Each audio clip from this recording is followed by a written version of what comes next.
Bonjour à tous.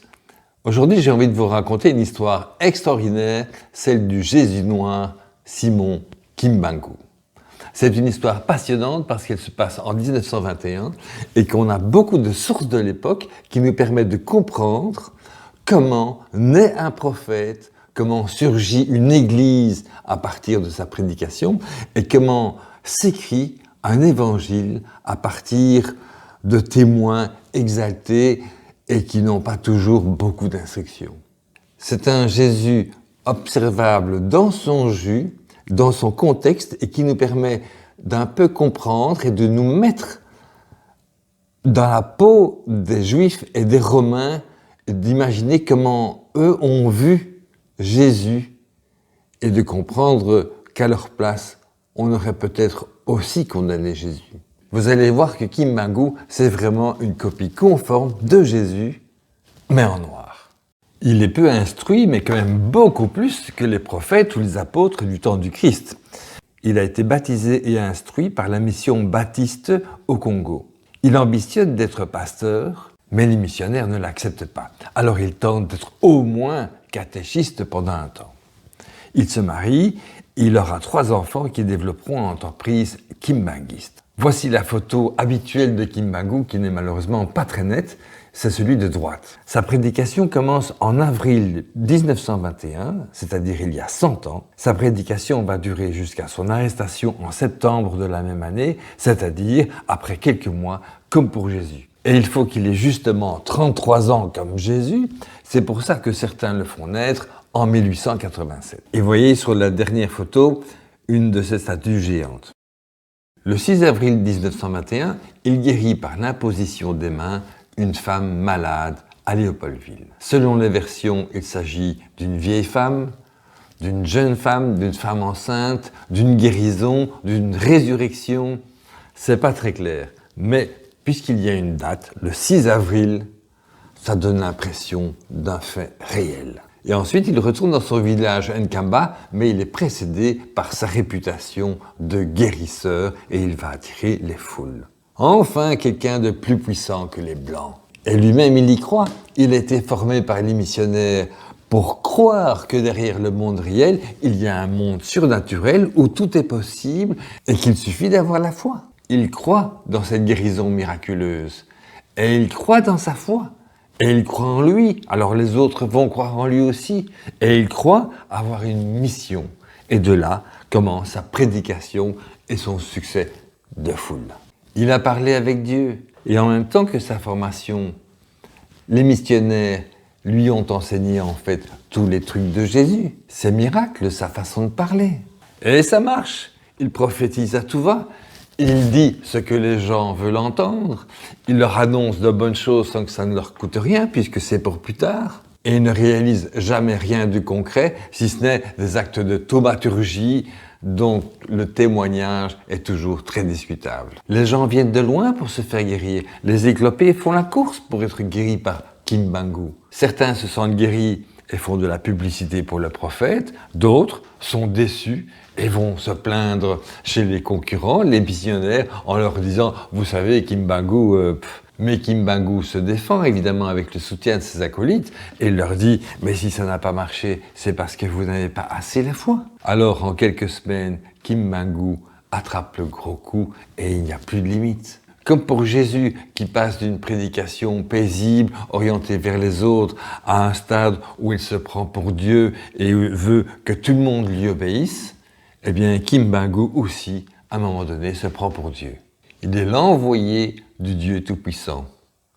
Il est l'incarnation de l'Esprit Saint lui-même. Le Christ a déménagé son royaume de Jérusalem à Nkamba, son village natal dans le Bas-Congo, qui deviendra la nouvelle Jérusalem. Présentement, le Christ, il a changé d'adresse. Il y a encore plein de similitudes avec Jésus. En particulier, il fait des tonnes de miracles. Il rend la vue aux aveugles, il fait entendre les sourds, il fait marcher les paralytiques, il chasse les démons, il ressuscite les morts, il rassemble les foules. Bref, la totale. À propos de foule, dans un texte, il parle d'une foule immense, et puis un peu plus loin, il précise 65 personnes. Alors, que signifie le mot foule ? dans les évangiles. Il nomme aussi des apôtres, et une particularité, il se fait dénoncer pour 30 francs. Il annonce plein de bonnes choses sans que ça ne lui coûte rien, puisque c'est pour plus tard. Et en particulier, il leur annonce que les Noirs vont devenir blancs et les Blancs vont devenir noirs. C'est très intéressant parce qu'on comprend qu'aucun Blanc ne va vouloir adhérer à cette religion de peur de devenir noir. Donc, Kimbangu annonce clairement que c'est une religion qui est destinée aux Noirs, mais quand Jésus annonce que les premiers seront les derniers, Jésus annonce aussi que c'est une religion destinée aux derniers. Et pourtant, il y a beaucoup de premiers qui vont vouloir adopter la religion chrétienne, des rois, des princes, des empereurs, des bourgeois. Et ça, c'est incompréhensible. Alors, grâce à Kimbangu, il va y avoir une espèce de réveil chrétien noir. D'une certaine façon, les missionnaires profitent de ce réveil chrétien parce que Kimbangu est contre la sorcellerie, il interdit les fétiches, il est contre la polygamie, contre l'alcool, contre le tabac, contre l'indécence. Donc d'une certaine façon, ça sert les missionnaires qui en même temps sont surpris de la crédulité de ces indigènes, en oubliant qu'il faut exactement la même crédulité pour croire au miracle de Jésus. Et puis les missionnaires n'aiment pas trop quand ça se passe sans eux.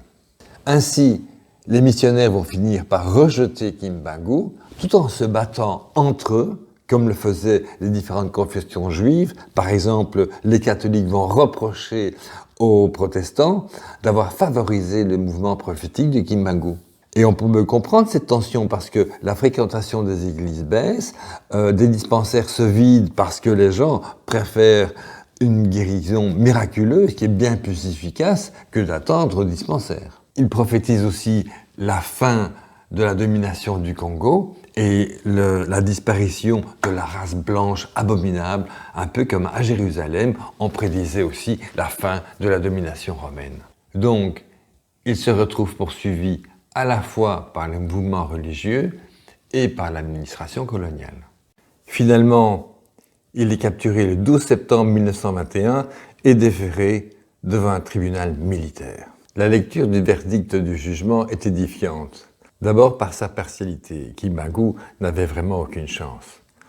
Et puis aussi par son arrogance. Ces chrétiens blancs se sont moqués des miracles et des manigances de Kimbangu, mais ils auraient pu aussi bien avoir la clairvoyance de se moquer des manigances et des miracles de Jésus. Ensuite, il sera fouetté comme Jésus et finalement condamné à mort. Plus tard, le roi Albert va commuter sa peine en prison à perpétuité. Finalement, il meurt en 1951, 30 ans plus tard, mais ses partisans diront qu'il est mort plusieurs fois pendant sa vie publique en résistant toujours, sauf en 1951. Depuis lors, il apparaît ici ou là, en Afrique, mais aussi ailleurs. Donc au fond, Kimbangu a inventé un christianisme noir par opposition au christianisme blanc. Ensuite, l'église kimbanguiste se développe en même temps que le mouvement d'indépendance du Congo. Elle sera finalement reconnue même par la Belgique en 1959. Le centre de cette église est à Nkamba, donc le village natal de Kimbangu, où a été bâti un temple gigantesque dessiné selon la vision d'Ézéchiel. Et il y a aujourd'hui plusieurs dizaines de millions de fidèles kimbanguistes, surtout en RDC et en Belgique, mais aussi en France et ailleurs. L'église est dirigée aujourd'hui par le petit-fils, sa divinité, Simon Kimbangu Kangani. C'est une entreprise familiale, florissante, et comme vous voyez, les chefs sont bien nourris. Plusieurs textes relatant la vie de Kimbangu tiennent lieu d'évangiles, avec évidemment plein de problèmes d'authenticité. Alors je voudrais vous lire un extrait. À Kinshasa, le prisonnier était transféré à la prison de Kintambo, puis ensuite à Lutendele, au bord du fleuve Congo. Et là, les autorités coloniales vont mettre Papa Simon Kimbangu dans un fût contenant des produits asphyxiants. Le fût est soudé et jeté dans le fleuve, mais quelques instants après, Papa Simon Kimbangu sortira miraculeusement sain et sauf. On va alors le fusiller sur le champ. Mais hélas pour les tirailleurs, Papa Simon Kimbangu ne mourra pas et va continuer à avancer comme si de rien n'était. On va alors l'attacher à l'aide d'une chaîne contre une grosse pierre et le jeter dans le fleuve.